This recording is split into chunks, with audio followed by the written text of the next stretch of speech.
नमस्कार दोस्तों, आप सभी को झारखंडी जवाहर और फिर से स्वागत है आपके अपने चैनल झारखंड एग्जाम में। दोस्तों 25 फरवरी को अमृतांश वत्स सर के यहाँ जो हम लोग गए हुए थे 3 लड़के, और उनके बाद जो भी कुछ बातें हुई थी वो आपको लाइव में अच्छे से नहीं बताया गया था, क्योंकि हम लोग सड़क के किनारे खड़े होकर वीडियो बना रहे थे। इस पर भी कई लोग कमेंट किए कि क्या कुछ बता रहे हैं आप लोग, डिटेल तो बताइए ही नहीं। तब मैंने आप लोगों को बताया था कि घर जाकर आप लोगों को इत्मीनान से आराम से बताएंगे, क्योंकि बाहर में जो है बहुत प्रकार की आवाज़ें आती है। और अशोकनगर एक ऐसा जगह है, आप लोग जानते होंगे कि वो एक बहुत ही वीआईपी कॉलोनी है। वहाँ हर एक जो आदमी है, या तो वो आईएएस है, आईपीएस है, मंत्री है, रिटायर्ड जज है, रिटायर्ड वकील है, वो बहुत ही वीआईपी एरिया है।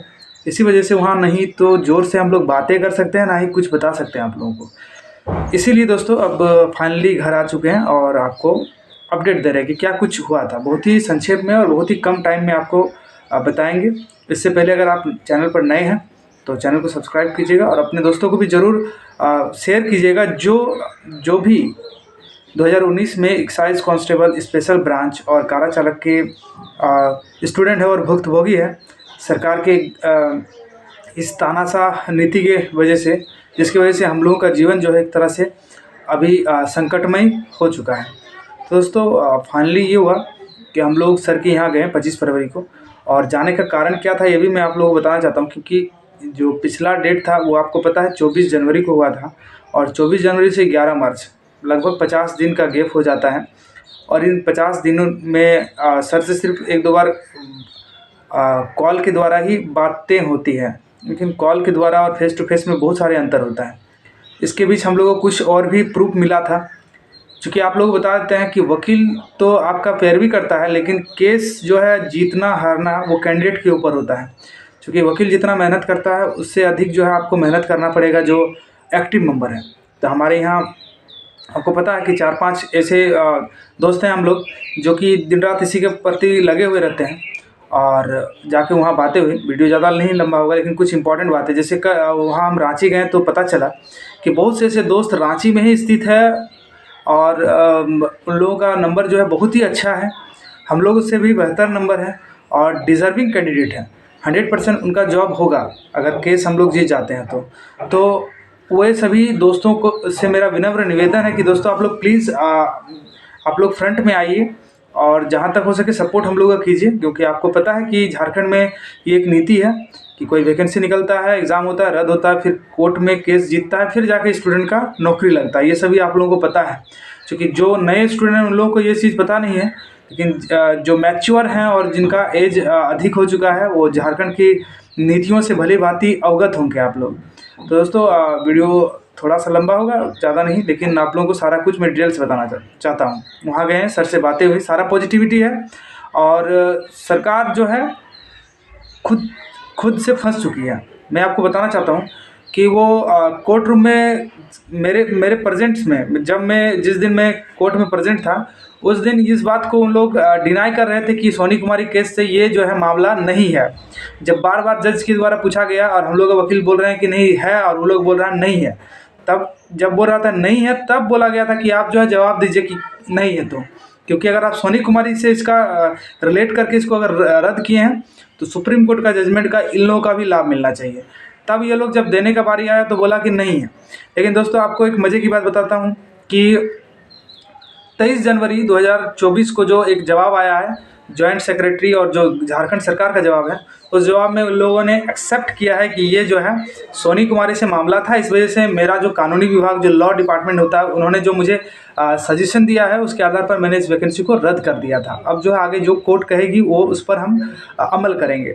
ये बातें हुई हैं, अब सीधे बहस होगा और इस बातें पर हम लोग डिस्कस किए, सर को पढ़वाएं कि क्या चीज़ है, वो पढ़ें, स्टडी किए और उसके बाद जो है बोले कि सारा कुछ पॉजिटिविटी है, बस हेयरिंग की देरी है। हेयरिंग होने से आप लोगों का मामला क्लियर हो जाएगा। इसके बाद और एक चीज़ बातें हुई कि अगर जैसे पहले हम लोग का पूर्व का जज थे एस एन पाठक सर, अगर वो जज अभी वर्तमान में रहते हम लोग का केस में तो हम लोग को एक जरा भी कोई कठिनाई नहीं होता, क्योंकि उनका मामला पूरा समझ में आ गया था और वो तुरंत इसमें जजमेंट दे देते। लेकिन चूँकि अभी राजेश शंकर सर हैं जज, तो उनको थोड़ा जैसे भी उनको भी बहुत टाइम से ये केस उनके पास है, लगभग 6 मंथ हो चुका है, तो उनको भी बातें सभी समझ में आ चुका है।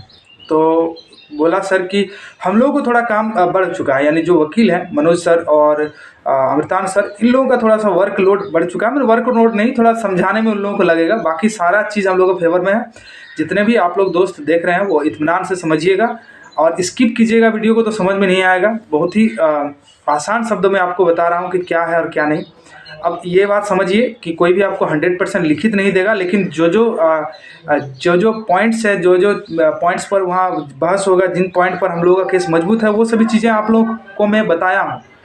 भले ही वो लीगल टर्म में नहीं बताऊँ, लेकिन जो एक आसान शब्द होता है उस प्रकार से मैं आपको जितना हो सके, मेरे द्वारा जितना भी मेरा समझ है उस हिसाब से मैं आपको समझाया, और आई होप आप लोग समझ भी गए होंगे। और अब जो है देरी है दोस्तों कि जितने लोग हैं आप लोग प्लीज़ सबको ही सपोर्ट कीजिए, और जिस प्रकार से आप लोग लगातार फंडिंग कर रहे हैं वो लगातार करते रहिएगा, क्योंकि बहुत ही नज़दीक हैं हम लोग। और आप सभी को पता है कि कहाँ तक हम लोग का पहुँच चुका है। सर का सीधे कहना था कि अगर पाठक सर के बेंच में अगर ये केस रहता तो अब तक तो कोई दिक्कत ही नहीं था, क्योंकि पूरी तरह से सरकार जो है फंस चुकी है। तो यही सब चीज़ें हैं दोस्तों, आप लोगों को समझना चाहिए। और जितने भी नए दोस्त हो सके उन लोगों को ज़रूर ज्वाइन करवाइए, ताकि वो लोग पता नहीं कहाँ खो गए थे और शायद जो नई सरकार का झांसा था उसमें फंसे हुए थे। लेकिन अब सभी को ये भली भांति समझ में आ चुका है कि जो भी होगा पुराना वाला होगा, क्योंकि जिस प्रकार से सरकार का रवैया है, अभी नई कोई भी वैकेंसी को क्लियर कराने में इन लोगों का बहुत ही ज़्यादा, एक तरह से देखा जाए तो एफर्टलेस है। और ये लोग अभी तक अपने ही सरकार के बारे में सोचते रहते हैं हमेशा कि कौन सा मंत्री को समझाया जाए, कौन सा विधायक को समझाया जाए, और किस प्रकार से अपना सरकार जो है लगातार बनाए रखें, ना कि युवाओं को खुश करें, युवाओं को रोजगार दें। और इसका जो है प्रभाव पूरा बहुत ज़्यादा इफेक्ट पड़ेगा।